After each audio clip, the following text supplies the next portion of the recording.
Bonjour à tous. Donc, dans cette vidéo, nous allons regarder l'exercice 28, page 300 du manuel physique-chimie Hatier, donc pour la partie programmation.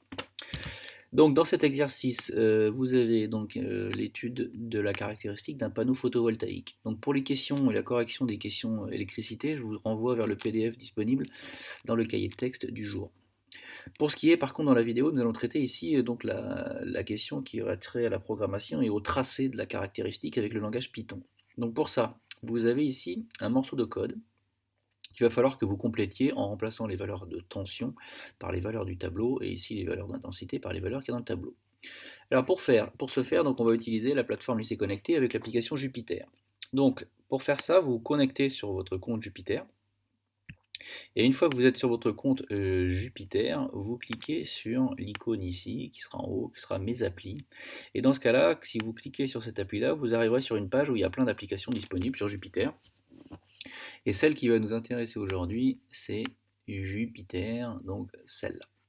Vous cliquez dessus, et quand vous cliquez dessus, vous allez arriver sur une page dans laquelle vous allez avoir plusieurs possibilités.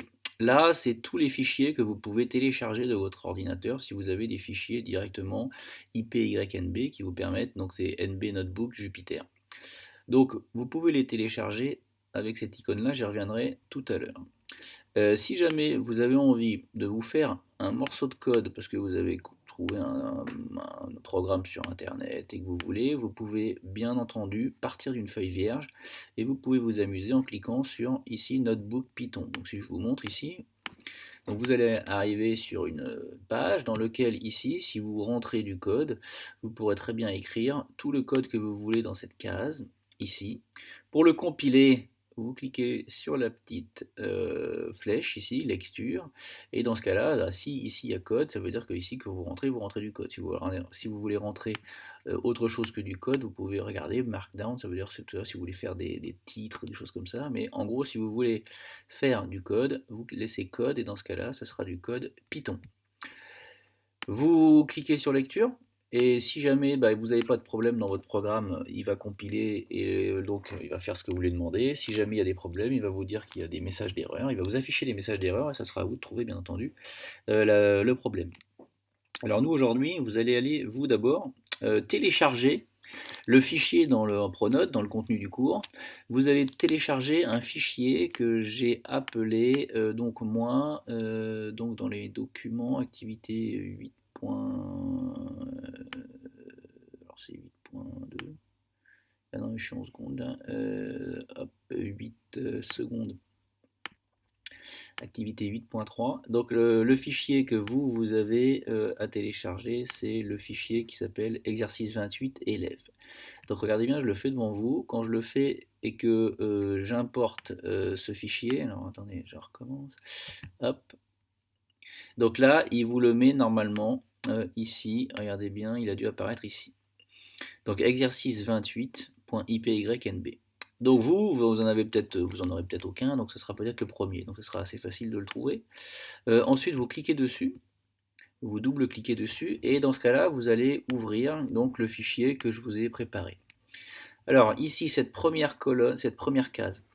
Donc c'est une première case qui va vous permettre d'importer des bibliothèques et d'installer des bibliothèques qui vont être nécessaires pour en gros traiter les tableaux et afficher les graphiques. Donc en gros, c'est comme si en faisant ça, vous preniez la trousse à outils nécessaire pour pouvoir faire tout ce que vous voulez faire après. Les bibliothèques s'appelant Matplotlib et NumPy, c'est un peu long des fois de se traîner ces noms-là. On crée des raccourcis. Donc c'est pour ça que ici, par exemple, quand vous voyez NumPy as NP, ça veut dire qu'en gros, après, on va écrire NP pour pas écrire NumPy. Donc par exemple, ici, quand vous avez dans le tableau NP, ça veut dire que vous faites appel donc ici à NP, donc à la bibliothèque NumPy que j'aurais installée avant. Pareil pour PLT. PLT, c'est pour les premières lettres de plot. Donc c'est pour ça que c'est plus facile d'avoir PLT que de se taper matplotlib.pyplot. Donc c'est pour ça qu'on met PLT. Sinon, il faudrait mettre tout ça ici à chaque fois que j'ai mis un PLT. Donc en gros, quand vous avez ça, vous prenez la première case, vous pouvez donc vous cliquez sur lecture, là il va afficher tout ce qu'il fait, c'est-à-dire il installe donc les bibliothèques nécessaires. Ensuite, vous prenez la deuxième case et vous cliquez sur lecture. Et dans ce cas-là, vous verrez que normalement, il ne se passe pas grand-chose. Pourquoi? Parce que ici, donc il vous dit que ça prend un peu de temps, mais c'est pas très grave. Euh, il se passe pas grand-chose, il sort rien. Il vous dit qu'il a mis un peu de temps, mais il n'y a pas de sortie parce que j'ai rien demandé à part créer un raccourci. Alors maintenant, ça sera à vous de jouer. Et à vous de jouer, c'est-à-dire que maintenant, je vous ai quand même pas tout fait. Euh, c'est à vous d'aller remplacer les valeurs ici. Donc j'ai mis des petits points par les bonnes valeurs dans les tableaux. Donc c'est pour ça que j'ai mis à compléter. Donc là, quand vous avez un dièse, ça c'est des commentaires. Et après, je vous ai mis toutes les instructions pour avoir le graphique. Et donc quand vous aurez remplacé les valeurs et que vous cliquerez sur lecture, normalement, vous devrez arriver donc sur ce graphique-là. Donc regardez bien, le résultat final, ça sera ça. Donc ici, j'ai remplacé par les valeurs. Et là, j'obtiens, quand je clique sur lecture, donc la caractéristique. Je vous laisse regarder quelle instruction fait la légende en X, la légende en Y. Je vous laisse un peu découvrir tout ça et jouer. Si vous voulez les modifier, ces programmes-là, ça c'est un bon petit programme de départ, très simple. Alors faites juste attention, les valeurs sont séparées ici par des virgules et les chiffres décimaux, il faut bien mettre en gros 7.7, ça veut dire 7,7 nous dans notre langage de tous les jours. Voilà, donc j'espère que cela vous sera utile. Bon courage.